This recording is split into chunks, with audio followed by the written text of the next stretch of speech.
चिराग और नीतीश कुमार अब होने वाले हैं गिरफ्तार। क्या एनडीए से बगावत करते ही यहां पर मोदी और शाह यहां पर लेने वाले हैं बड़ा एक्शन? क्या बिहार चुनाव से पहले होने वाला है बड़ा खेल? जी हाँ, नमस्कार। नेक्स्ट 9 न्यूज पर आपका बहुत बहुत स्वागत है और मैं हूं आपके साथ वफा अब्बास।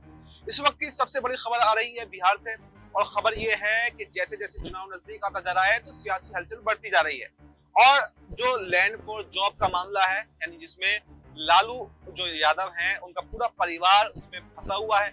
जब भी चुनाव आते हैं उस मामले को खोल दिया जाता है क्योंकि ईडी सीबीआई किसके हाथ में है? केंद्र के हाथ में है। और यहाँ पर बीजेपी नहीं चाहती कि बिहार के अंदर तेजस्वी यादव या लालू यादव को जो है वो जीत मिले, क्योंकि अभी हाल ही में एक सर्वे आया था जिसमें तेजस्वी यादव को 42% लोग मुख्यमंत्री पद के तौर पर देखना चाहते हैं, देश राज्य का मुख्यमंत्री देखना चाहते हैं। तो इससे बीजेपी के अंदर खलबली मच गई और उसके बाद में एक ताबड़तोड़ एक्शन यहाँ पर आरजेडी के ऊपर लिए जा रहे हैं। वहीं पर अब दूसरी बात यह है कि जो एनडीए के साथी हैं यानी चिराग पासवान और नीतीश कुमार, जो काफी लंबे समय से चिराग पासवान तो एनडीए के साथ में है, लेकिन नीतीश कुमार कभी एनडीए के साथ में आते हैं तो कभी आरजेडी के साथ में चले जाते हैं। तो ऐसे में जैसे जैसे चुनाव के नजदीक आता जा रहा है और लालू यादव जो है खुल्लम खुल्ला यहाँ पर ऑफर देते हुए दिखाई दे रहे हैं, चिराग पासवान को भी ऑफर दे रहे हैं, नीतीश कुमार को भी ऑफर दे रहे हैं, जीतन राम मांझी को भी ऑफर दे रहे हैं। तो बीजेपी को ये डर सताने लगा है कि कहीं ऐसा ना हो हमारे सहयोगी दल जो हैं ये छोड़कर आरजेडी के साथ में चले जाएं, क्योंकि चाहे वक्त के मुद्दे को आप देख लें, चाहे किसी भी मुद्दे को आप देख लें, तो यहाँ तक कि इफ्तार पार्टी का जो आयोजन यहाँ पर नीतीश कुमार ने किया, चिराग पासवान ने किया, बीजेपी ने तो कोई आयोजन नहीं किया। और नीतीश कुमार और चिराग पासवान इन दोनों के ही इफ्तार पार्टी के आयोजन में मुस्लिम संगठनों ने इनका बहिष्कार कर दिया। यानी आप समझ सकते हैं कि मुस्लिमों में जो आक्रोश है वो इनके प्रति बढ़ता जा रहा है और खासतौर से वक्फ के मुद्दे को उन्होंने उठाया कि वक्फ के मुद्दे पर सरकार मुसलमानों को घेरने का प्रयास कर रही है और ये लोग अगर एनडीए के साथ में रहते हैं, बीजेपी के साथ में रहते हैं, तो इनके साथ में नहीं जाना है, इनके इफ्तार में नहीं जाना है और इनका जो इफ्तार पार्टी है या ईद मिलन समारोह है उन सबका विरोध करना है।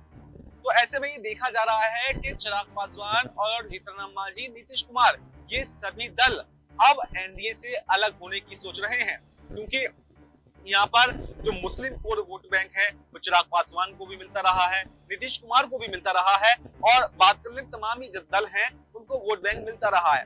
और बिना यहाँ पर मुस्लिम वोट बैंक के नीतीश कुमार की आज तक जीत नहीं हुई है, हर बार मुस्लिम वोट बैंक मिला है।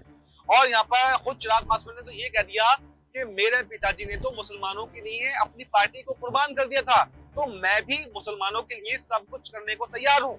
तो इसके बाद से बीजेपी में खलबली मच गई है और ये देखा जा रहा है कि अगर यहाँ पर एक जाल बिछाया जा रहा है यहाँ पर नीतीश कुमार को, चिराग पासवान को घेरने के लिए बीजेपी की तरफ से, वही जाल जो लालू यादव के प्रति बिछाया गया, यानी जैसे चुनाव आता है उनकी छवि धूमिल कर दी जाती है, ऐसे ही यहाँ पर नीतीश कुमार के कुछ घोटाले जो पुल में टेंडर दिए गए, उन टेंडरों में घोटाले, अनियमितताएं जो बढ़ती गई, उसको लेकर घेरने का प्रयास करा जा रहा है। तो वहीं पर चिराग पासवान को अभी हाल ही में कुछ समय पहले एक घटना हुई थी, एक महिला कारोबारी ने यहाँ पर चिराग पासवान पर संगीन आरोप लगाए थे और कहा था कि चिराग पासवान की वजह से ही उनके जो करीब रिश्तेदार हैं उन्होंने धमकी दी, अवैध वसूली की, लेकिन बीजेपी ने सारा मैटर जो है सुलझा दिया, लेकिन अब उसको खोलने का प्रयास कर रही है। यानी वो इनको जाल में फंसाना चाहती है कि आपको हमारे साथ में रहना पड़ेगा, अगर हमारे साथ में रहेंगे तो कोई केस नहीं खुलेगा, सब कुछ ठीक रहेगा, सुरक्षित रहेगा, लेकिन अगर हमारा साथ छोड़ने की कोशिश भी की तो आपके साथ में वही हाल होगा जो लालू यादव के साथ में हो रहा है, लालू परिवार के साथ में हो रहा है। तो ऐसे में अब सवाल यही बन रहा है कि क्या अगर एनडीए का साथ यहाँ पर चिराग पासवान और लालू और नीतीश कुमार छोड़ने की कोशिश करते हैं, जीतन राम मांझी छोड़ने की कोशिश करते हैं, तो क्या ईडी सीबीआई अब यहाँ पर लालू यादव को तो पहले से घेर रही है, क्या नीतीश कुमार और चिराग पासवान को भी घेरेगी? तो क्या चुनाव से पहले बिहार में नीतीश कुमार और चिराग पासवान की गिरफ्तारी हो जाएगी? क्योंकि छवि धूमिल करने की कोशिश की जाती है। आपने देखा ये तो कुछ है भी नहीं, इसके अलावा जो राज्य के खुद मुख्यमंत्री मौजूद थे यानी केजरीवाल और झारखंड के मुख्यमंत्री हेमंत सोरेन, इन दोनों पर ईडी की कार्रवाई की गई, दोनों को जेल भेजा गया मुख्यमंत्री पद पर रहते हुए। और उसके बाद में यहाँ पर हालांकि झारखंड के अंदर हेमंत सोरेन ने अपनी छवि को बचा करके रखा उन्होंने आदिवासी वोट बैंक को फिसलने नहीं दिया और वापस एक बार फिर से मुख्यमंत्री बने।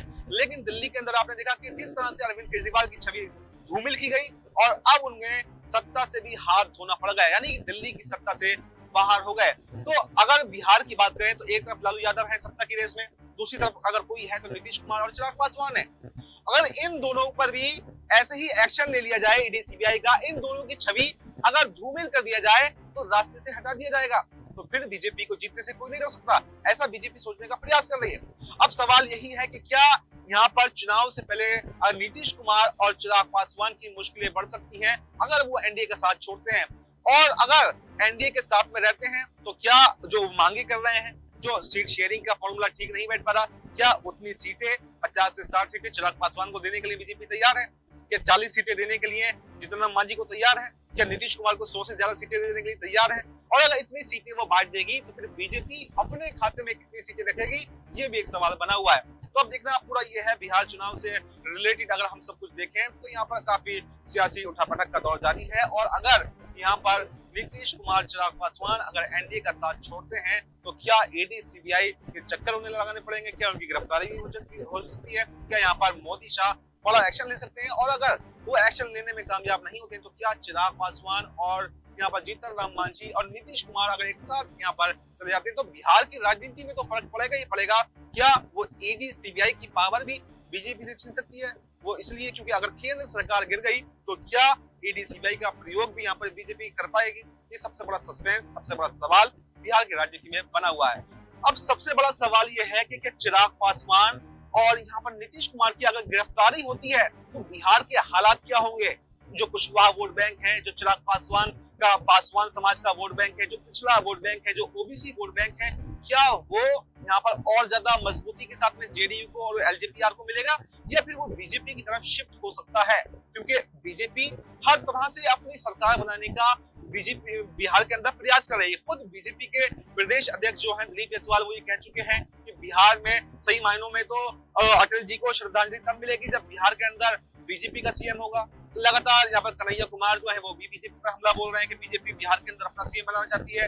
तेजस्वी यादव तो पहले से हमलावर है। यानी तमाम तरीके से देखा जा रहा है कि नीतीश कुमार को साइडलाइन करने की तैयारी चल रही है, और चिराग पासवान की भी अब वो जगह एनडीए के अंदर नहीं बची है, वो इज्जत नहीं बची है जो उनको पहले दी जा रही थी। यानी मोदी जी का हनुमान उनको कहा जाता था, मोदी जी के उनके बहुत अच्छे रिश्ते बताए जाते थे, लेकिन कहीं ना कहीं ये देखा जा रहा है कि उनके रिश्तों में अब खटास पड़ चुकी है, क्योंकि मुसलमानों के मुद्दों पर चिराग पासवान ने ये साफ कर दिया है कि हम मुसलमानों के साथ में हैं और हम ये कभी भी बर्दाश्त नहीं करेंगे कि मुसलमानों के खिलाफ जाकर हम जो है चुनाव लड़ें। तो ऐसे में ये देखना काफी दिलचस्प होने वाला है कि क्या बिहार के अंदर अगर चिराग पासवान और यहाँ पर नीतीश कुमार एनडीए का साथ छोड़ते हैं तो इनको रोकने की कोशिशें की जाएंगी, या इनको कोई ऑफर दिया जा सकता है? जैसे मंत्री पद का ऑफर तो उनके पास है, क्या डिप्टी सीएम का ऑफर यहाँ पर चिराग पासवान को दिया जा सकता है? क्या नीतीश कुमार को कोई और जो है स्टेट के मुख्यमंत्री के साथ साथ में क्या केंद्र में कोई ऑफर दिया जा सकता है?